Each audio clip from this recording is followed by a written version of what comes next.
자, 오늘은 시편 11편입니다. 시편 11편 1절부터 7절까지 있는 말씀을 가지고요.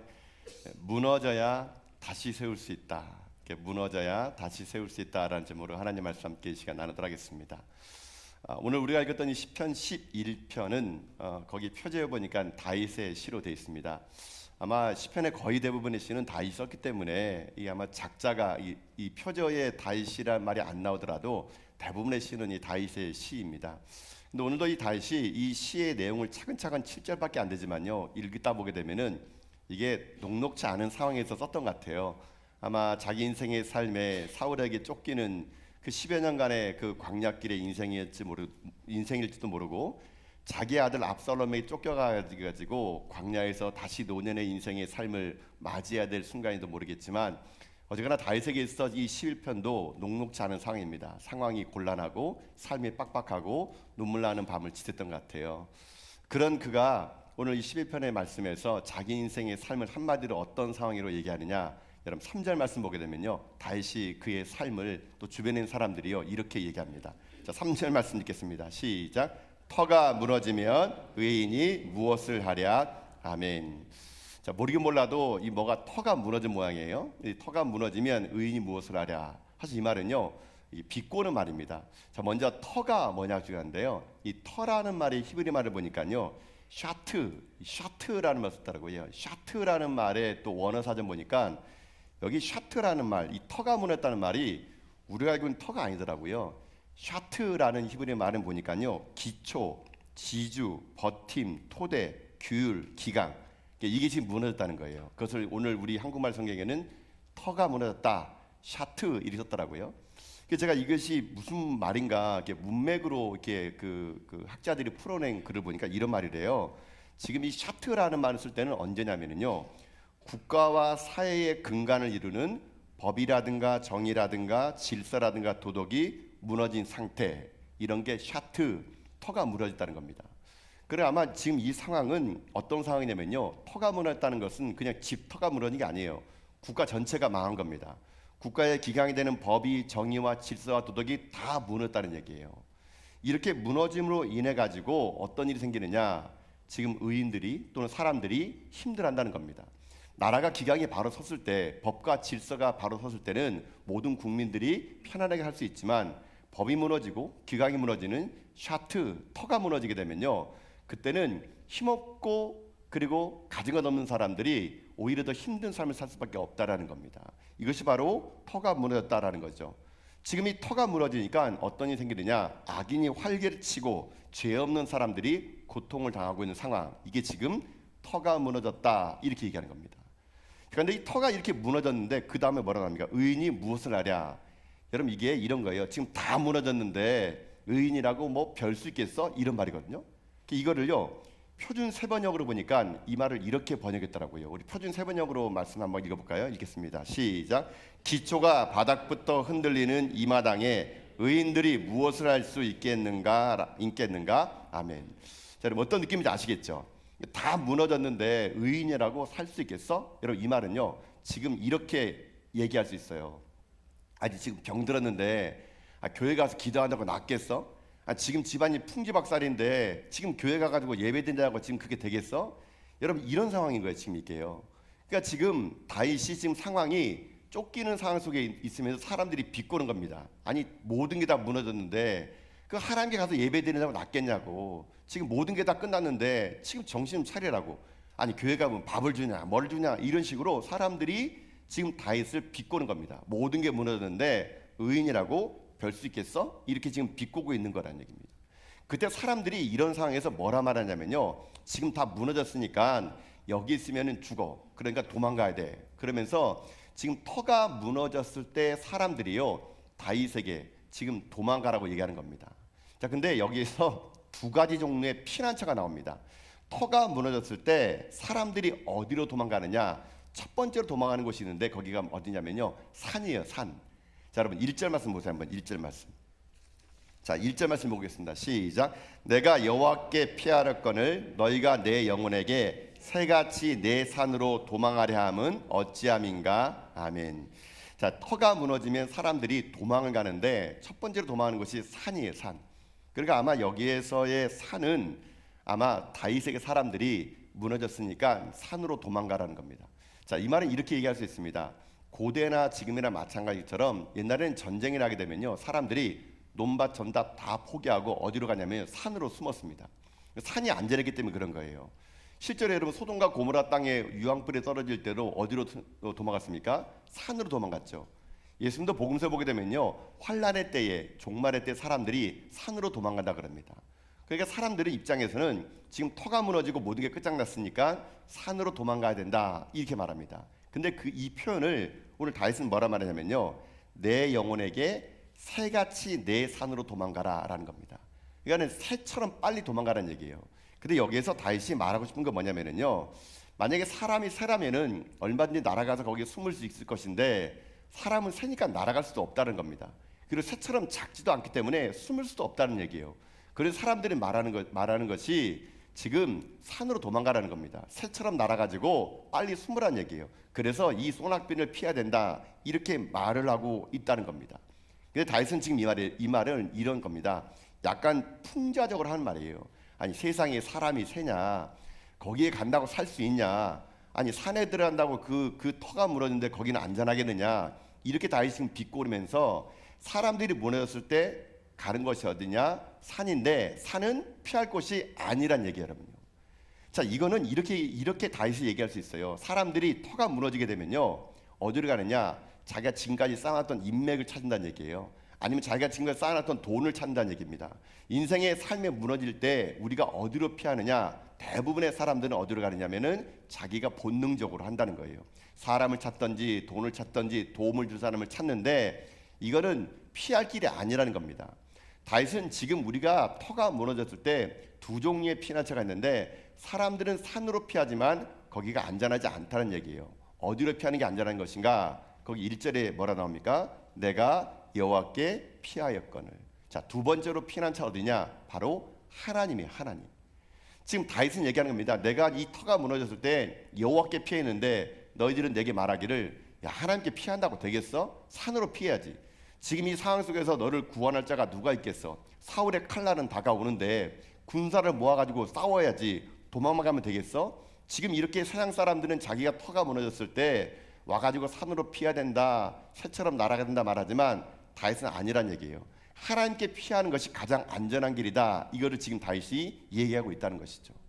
자, 이건 다윗이요, 그냥 나온 고백이 아닙니다.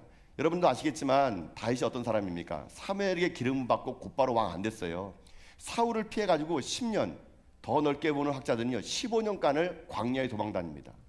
자, 광야에서 도망다니는데 혼자 도망한 게 아니었어요. 사무엘상 사무엘하 보게 되면요, 그를 따르는 추종자들이 400명, 나중에는 600명 가량 돼요. 이 수많은 사람들, 오합지졸들, 환난당한 자, 빚진 자, 마음이 상한 자들, 이런 자를 데리고 사울의 정예군들을 피해가지고 도망다니는 거 이거 쉽지 않습니다. 근데 여러분 아시겠지만 다윗이 붙잡힌 적이 있었습니까? 한 번도 없어요. 다윗은 그렇게 도망다니는데도 한 번도 사울의 군사들의 칼날에 잡힌 적이 없습니다. 왜 그랬을까요? 자, 사무엘상 23장 14절 보면요 이렇게 되어 있습니다. 자, 한번 읽어보겠습니다. 시작. 다윗이 광야의 요새에도 있었고 또 십광야 산골에도 머물렀으므로 사울이 매일 찾되 하나님이 그를 그의 손에 넘기지 아니하시니라. 아멘. 다윗이 왜 안 잡혔어요? 하나님 어떻게 했다고요? 그를 그의 손에 넘기지 않았다고요. 즉 다시 말하면 다윗의 도피의 능력이 좋아서가 아니에요. 사울의 군사가 오합지졸에서 못 찾은 게 아니에요. 이것은 전적인 하나님의 은혜였던 겁니다. 하나님이 그 다윗을 사울의 손에 넘기지 않으셨기 때문에 다윗이 붙잡히지 않았던 것이지, 다윗이 도피 능력이 좋거나 사울의 군사가 오합지졸이 아니라는 겁니다. 다윗은 이것을요 뼈저리게 느낀 거예요. 그러니까 다윗은 고백하는 겁니다. 여호와께 피하는 것이 가장 안전한 길이 될 수 있다라는 거예요. 여러분 오늘 시편의 실편이요 바로 그 한마디예요. 터가 무너졌을 때 우리들의 피난처는 어디냐? 한마디로 어딘지 아십니까? 여호와 하나님이심을 믿습니다. 그런 여러분들이 인생에 살다 보게 되면 무너질 때가 있죠. 건강이 무너지고 재산이 무너지고 자녀들이 무너지고, 인생의 삶이라는 게 여러분 내 터가요 그리스도 위에 세우지 않으면요 모든 게 무너지게 돼 있거든요.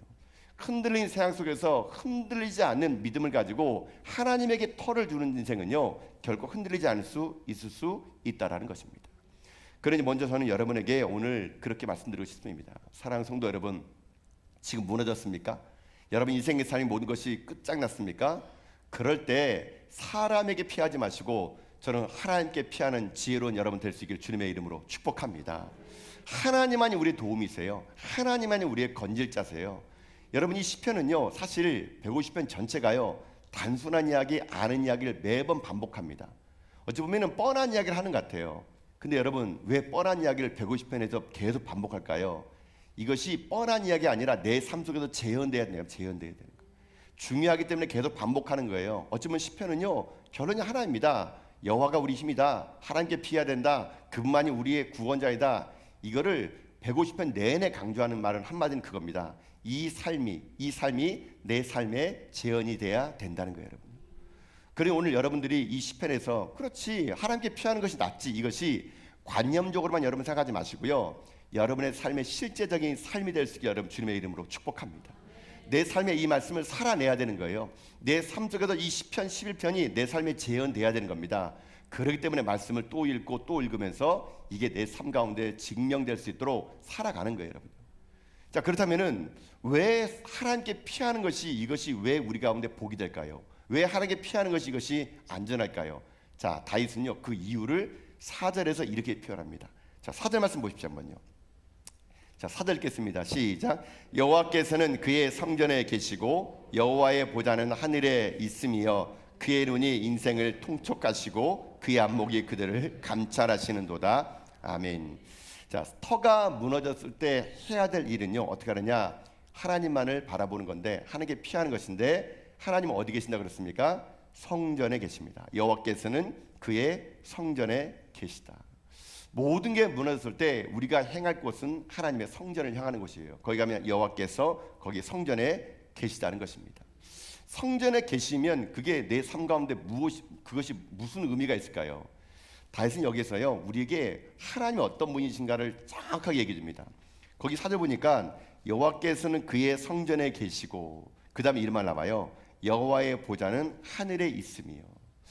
여러분 이게 문맥적으로 맞지 않지 않습니까? 내 삶은 지금 땅에 있는데 하나님은 하늘 보좌에 있대요.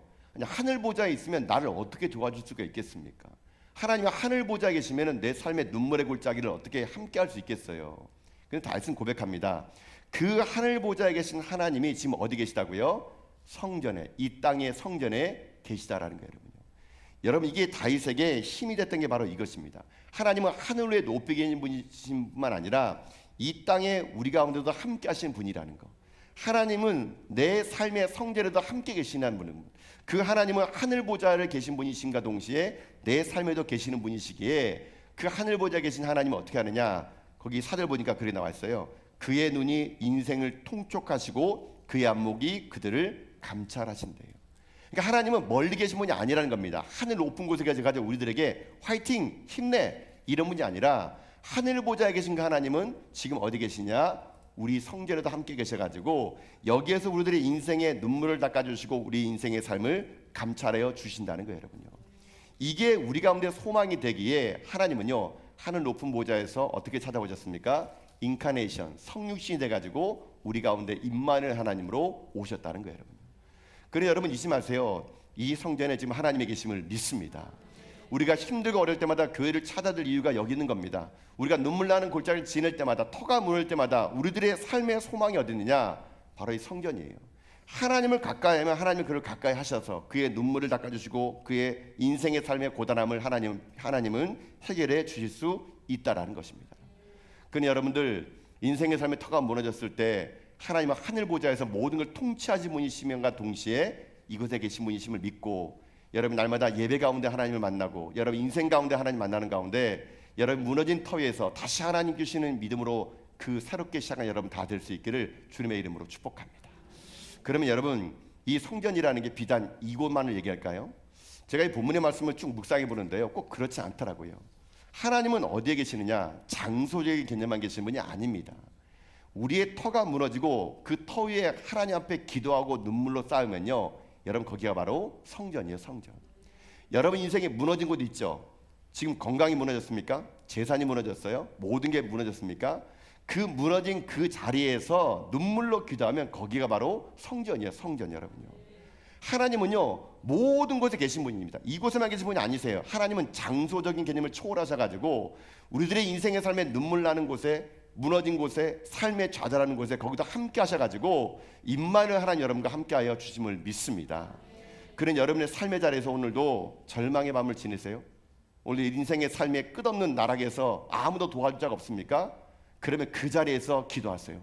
그 자리에서 하나님을 찬양하세요. 그 자리에서 하나님을 예배하면 그곳이 성전입니다. 그 성전에 하나님이 함께할 것을 믿습니다. 우리는 그 하나님을 섬기는 겁니다.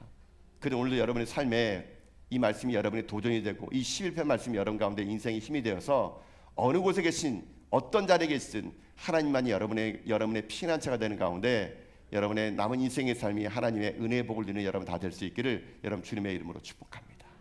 여러분 그런 것 같아요. 우리의 삶이 무너졌을 때 이 하나님의 성전이 계심을 알아야 된다는 겁니다. 방금도 수협에 들어오기 전에 또 한 통의 전화가 왔어요. 목사님, 우리 사랑하는 딸이 지금 중환자실에서 수술을 받아야 됩니다. 갑자기 딸이 쓰러져 가지고 그 수화기 너머로 다급한 그 성도님의 그 목소리를 듣는데 금방 수협에 들어오려고 그러는데 그런 전화 받으니까요 너무 마음이 무거운 거예요. 제가 기대줬죠. 놀라지 말라고. 하나님 함께 하실 거라고. 하나님이 이곳에만 계신 것이 아니라 사랑한 딸의 중환자실에도 함께 들어가 줄 거라고.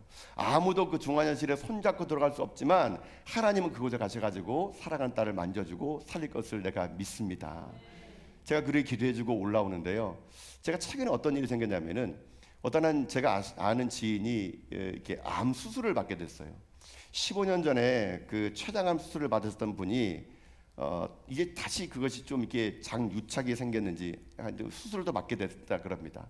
별거 아닌 줄 알고 가져왔더니만은 이제 또 암이라는 말을 듣고 5시간 넘게 수술을 받게 되는데, 그분이 수술실을 들어가기 전에 간호사가 그분한테 이렇게 얘기했대요. 혹시 뭐 가지고 온 거 없으시죠? 여기는 아무것도 가지고 오시면 안 돼요. 이렇게 있다 그럽니다. 통상적으로 수술실 들어갈 때 환자들에게 간호사들이 이제 얘기해 주는 것, 아마 그런 것들이 아마 금속 물질이라든가 아니면 기타 다른 것을 얘기할지 모르겠습니다. 근데 그 간호사의 말, 혹시 뭐 가지고 들어온 거 없으시죠? 여기에는 아무것도 가지고 오시면 안 됩니다. 이렇게 말을 하는데, 아니 그분이요 갑자기 그 말이요 어떻게 여러분 들린 줄 아세요? 하나님 앞에서 서는 그날 하나님께서 자기에게 그렇게 말하는 걸 들렸대요. 아들아, 여기는 아무것도 갖고 들어올 수 없단다. 여기 들어올 수 있는 길은 너의 영혼과 예수 믿는 믿음만 갖고 들어올 수 있단다. 그분이 수술대에서 그 수술실에 들어가는데 그 간호사의 말이요 그렇게 들린다는 거예요. 아들아, 이제 네가 이곳에 아무것도 갖고 들어올 수 없단다. 너의 영혼과 예수 그리스도를 향한 믿음만이 이곳에 들어올 수 있단다. 아니, 그분이 이 자기가 수술을 받는 순서가 됐을 때 이 말을 듣는데 왈칵 그 자리에서 눈물을 쏟아냈다 그럽니다. 5시간 동안의 수술을 어떻게 이겨냈는지를 까마득히 잊어버리고 다시 눈을 떴을 때 그에게는 새로운 세상이 열렸다 그러더라고요. 그래, 내가 이 땅에서 무엇을 가지고 갈 수 있을까? 모든 게 다 이곳에 놓고 가야 되고, 하나님 만나러 갈 때는요 어떻게 가야 되느냐? 오직 믿음만 가지고 가야 되는 게 믿음. 제가 이분의 글을 이분과 통화하면서 느낀 게 있더라고요. 그래, 이 땅에 여러분의 이름으로 다 돼 있는 거 있죠? 여러분 그거 아세요? 내가 죽으면요 그거 다 남의 것 됩니다. 여러분 보세요. 여러분의 집에 등기부등본 여러분 이름 돼 있죠. 자동차, 집, 모든 게 여러분 이름 돼 있죠. 그러니까 여러분 죽어보세요. 그게 누구 이름 됩니까? 다 남의 이름으로 가요. 남의 이름으로. 이 세상에 내 이름이 있는 거 아무것도 없어요. 내가 죽으면요 다 명의가 변경됩니다. 여러분 세상에는 원래 그래요. 이 땅에 있는 건 다 내게 아무것도 없어요. 정말 내게 필요한 거 뭔지 아십니까? 저 하늘에 올라갈 수 있는 하나님의 예수 그리스도의 믿음. 여러분 이 믿음은요 그게 진짜 내 거예요. 그게 내 거. 믿음만이 진짜 내 거지. 이 땅에 있는 모든 것들은요 잠시 내가 쓰다가 내가 떠나면요 다 명의 이전되고 내 이름은 사라집니다. 제가 이분의 이 전화 통화 내용을 듣고 또 제가 이제 책을 읽어보면서 이 땅에 있는 것이 터가 무너질 때마다 여기 있는 게 아무것도 내게 없는구나라는 고백되는 거예요. 우리 게 어디 있습니까? 다 무너지면요 다 명의 이전되는 겁니다. 오직 우리에게 남은 건 뭔지 아십니까? 예수 그리스도, 우리에게 있는 그분의 이름만이 우리를 구원할 것을 믿습니다. 이분이 그 5시간의 수술을 끝내고 나서 다시 병상에 누워가지고 회복실에 있는데 이분의 인생의 삶이 다시 고백되는 겁니다. 이분 나이가 이제 한 70년 넘으셨거든요. 그 말 하더라고요. 이제 내가 덤으로 사는 인생 살아간다고. 그래서 이분이 모든 게 감사한 거래요. 그래서 이런 말 하더라고요. 소변줄 하나 뽑는 것도 감사하고, 내 뱃속에서 장에서 조그마한 가스가 나온 것도 감사하고, 자기가 인생에 살면서 너무 많은 은혜를 누렸는데 그것을 다 잊고 살았다는 겁니다. 이분이 언제 깨달았을까요? 터가 무너졌을 때. 모든 게 무너졌더니 자기에게 남은 게 뭔가를 알게 된 거예요. 모든 게 무너졌더니 내게 남은 거는 오직 예수 그리스도 그분만이 남았다는 거예요. 이게 다윗의 고백이고 오늘 그 수술을 받았던 그분의 고백이고 또 우리의 고백이 될 줄 믿습니다. 사랑하는 성도 여러분, 무너진 것이 있으세요? 여러분의 삶의 모든 것이 무너졌습니까?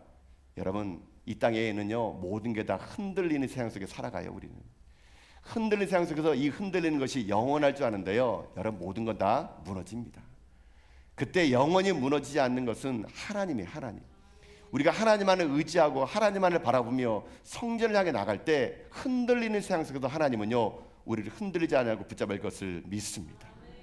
여러분 삶의 이 땅 가운데 사람들이 산으로 피하라고, 사람에게 가라고 전화해서 지금 누구에게 도움받으라고 할 때 여러분은요 산으로 피하지 마시고 오직 여호와 계신 성전으로 피하는 가운데 이곳에서 하나님 만나 여러분의 인생의 삶이 흔들지 하나님 앞에서 변함없는 인생이 되어서 우리 다윗처럼 멋진 11편의 시를 우리의 삶의 노래로 불러나가는 여러분 다 될 수 있기를 여러분 주님의 이름으로 축복합니다.